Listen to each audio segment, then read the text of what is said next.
Halloween is one of the most celebrated occasions in the world, and coincidentally, my hometown organizes a Halloween fair during the last week of October too. Fun house, haunting mazes are the main attractions of this fair. This is one of the reasons why my friends and I always turned up here before going out to trick or treat. This year was no different. We all gathered around 7 p.m., just as the sun was about to set. The place was bustling with people since it's Halloween, so it's predictable. But nearly everything was packed with queues. After roaming around for a bit, we found out the corn maze had the least queue. It was strange how I always preferred corn mazes, yet the thought of being unable to comprehend your direction and surrounded by enormous corn stalks terrified me. After a few minutes of standing in line, we finally made our way through the maze. The path leading us was already teeming with scarecrows and shadows of old lanterns that made everything darker than it was meant to be. Getting lost was a valid concern for me and my friends. Within 10 minutes, I was commencing to feel like all we were doing was spiraling in circles. The excitement we had quickly began to wane. Later, we saw a lanky man dressed as a scarecrow out of nowhere. He was quite strange. He did not say anything, just walked on with his head hanging low, and did a slow walk past us without the slightest hint of his presence. Initially, I assumed that he was part of the maze, but what was odd was how he wasn't trying to scare us. It was eerie, too, that his costume looked unkempt and that he had slow, clumsy movements. After another 10 minutes of slithering through, we at long last found the way out. Considering most of the other lines were rather lengthy, and I personally wanted to avoid wasting time, we decided to call it a day at the fair. The fair being pretty much in the vicinity of our area, we crossed a couple of roads and headed for trick-or-treat. We had visited about 10 or 15 houses when one of my friends suddenly stopped. He pointed across the street, and there, standing under a streetlight, was the same scarecrow man. This time he wasn't moving, just standing there, staring at a house beside him. That was the moment we realized that the man did not work at the fair. So we skipped a few houses because we wanted to avoid him at all costs. But in the back of our minds, something felt off about the whole situation. A few minutes later, we spotted him again. This time, however, he was on our side of the street and making his way over to us. The way he moved was frightening, and with how slow his steps were, it was clear that we had to run. Without saying anything, we ran to the next street corner and took a sharp left. We kept running until we reached another corner, turning quickly, hoping he didn't see where we went. We were all scared, breathing heavily, but we stopped when we thought we had lost him. One of my friends proposed that we head to his place, which was a few blocks away. We reached it in record time. We kept running and conceiving never to turn heading backwards. When we did get inside the house, we shut the door behind us and remained still for a while. After nearly 20 minutes of complete silence and starting to feel somewhat at the secure end, there was a gentle knock on the window. We all froze. Slowly, I walked over to the window and moved the curtain just a little. The scarecrow man was standing just a few feet away, staring right at me.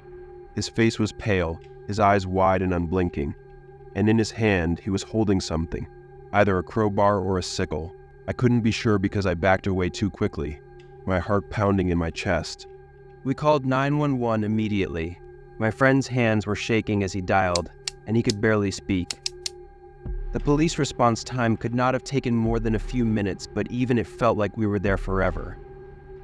It was moments later that we heard what appeared to be sirens and the sound of heavy footsteps running away from the house we were in. Immediately on their arrival, we explained everything in detail. They searched the area, but didn't find him. One officer came back with a disturbing look on his face. The backyard gate is wide open, and there are fresh footprints leading into the woods. We stayed up all night, waiting for any updates. The police never found him. After a few days, even after Halloween had passed, the feeling that he is still out there waiting only grew stronger was scary.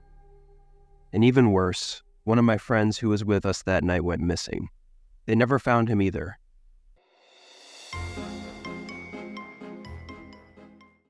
Three years ago, my best friend Alex and I were hanging out on Halloween night. We shared a small, old house on the edge of a quiet town. We were in our mid-20s, so Halloween wasn't as exciting anymore, but we still wanted to do something fun. After tossing around a few ideas, we decided to just bake cookies and watch a scary movie. It was close to 10 p.m. I went out to get cookie dough, frosting, and Halloween sprinkles at a grocery store. The store was basically empty. All that could be heard were the lights atop the store. I was in the aisle that contained baked goods when I got the sense that someone was watching me. I turned to look, and there stood a man at the opposite end of the aisle, partially obscured by the shadows. He was staring at me. I did not look at him, but from the corner of my eye I could see that he was not blinking or moving. He just stood there staring as if I was a target of some sort. The entire store was so quiet that it made the moment seem even creepier. I grabbed what I needed quickly and went to check out, feeling his gaze on me until I left. I tried to brush it off on the ride home. It was Halloween and people do weird stuff. Then I turned up my street and it was silent, no trick-or-treaters, no decorations, just empty houses. I pulled into the driveway and got out of the car, and I see a black sedan moving slow down the street, maybe going 5 mph. Windows tinted. Couldn't make out who or what. It was brief for it to stand before my house, speed off on that road and leave behind such uneasiness. When stepping inside, I started describing it all to Alex, who shrugged the whole scenario. We baked cookies, put them in the oven, settled at the kitchen debating over our choices, horror movies, until there was this door knock. We both froze to look at each other, confused.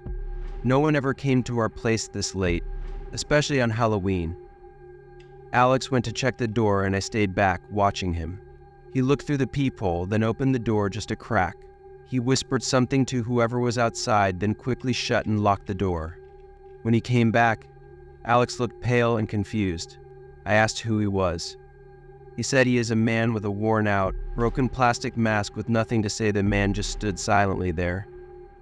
Alex asked what he wants, but this guy wasn't saying a thing, just staring. A chill crept over me as I considered that man I'd seen outside the store. I get up and check by going to the door, where I peeked through the peephole. The porch was empty, but down the street I could see the same black sedan parked across from our house, sitting in the dark with its engine off. I dashed back into the kitchen, reporting on the car, and just as quickly heard the thud come ringing from our house. Frozen to where we were standing by now and staring at one another, then we would again hear another thud, but this time downstairs, which sent my anxiety welling up to get stuck inside my throat when swallowing in an attempt not to fear anymore. While forcing my trembling feet to approach slowly through the darkness where that creak was resonating down, I closed the door in a rush and leaned on it. My heart was thumping hard. The footsteps became louder until they stopped on the bottom of the stairs. I pressed my back tighter against the door to make sure that they could not hear us. Alex pulled on my arm and began whispering that we should leave. We crawled slowly to the front door, slipped out silently outside, and jumped into my car. We drove for some blocks and dialed the police. When the police came, they searched the house but found no one there. The basement door was open, and in the basement they saw shoe prints leading from the broken window well. The black sedan was gone, and it seemed like the man left the moment he realized we weren't inside, because nothing was taken. Whoever he was, he had followed me out of the store, watched us, and broken into our house. We don't know what he wanted, but the idea of him hiding in the shadows that night still creeps up on me to this day. I hope that I never do find out what he really wanted.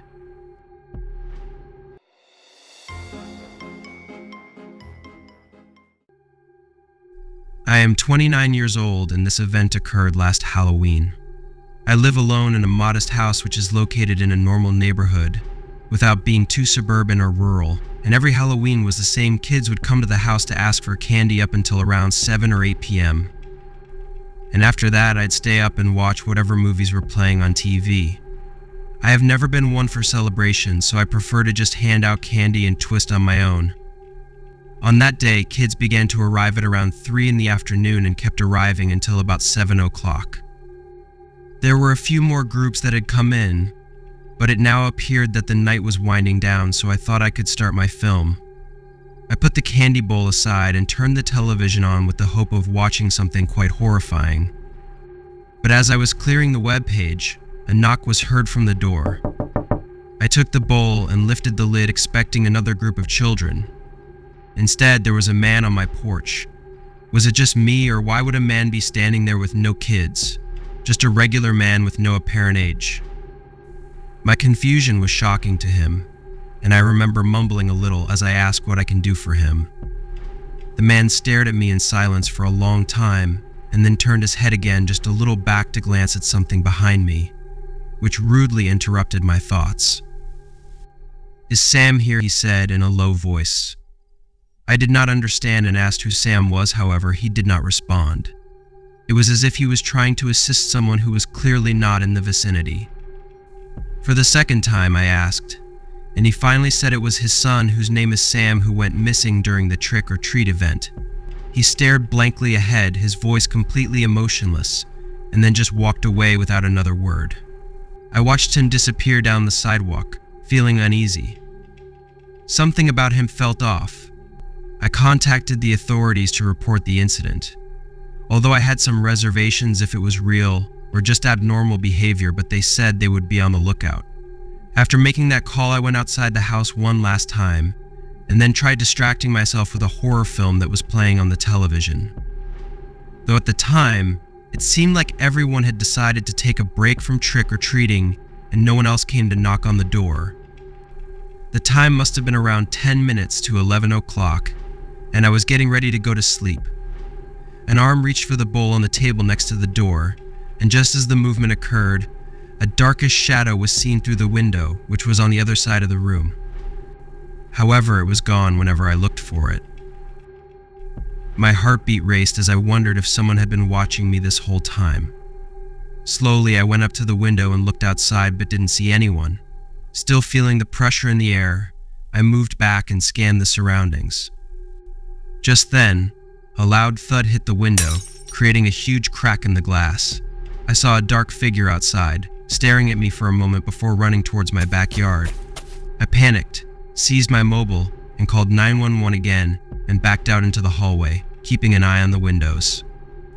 A couple of minutes went on, but whoever it was outside seemed to go. When the police came, they went around but came back empty-handed, except for a rock that was lying by the broken window, as though someone attempted to smash it. The cop went on to ask if I was acquainted with the man I had seen earlier, to which I replied in the negative, which made the whole situation even more disturbing. Then, after they left, I tried to forget everything. But that night still haunts me, and I haven't felt safe in my home since,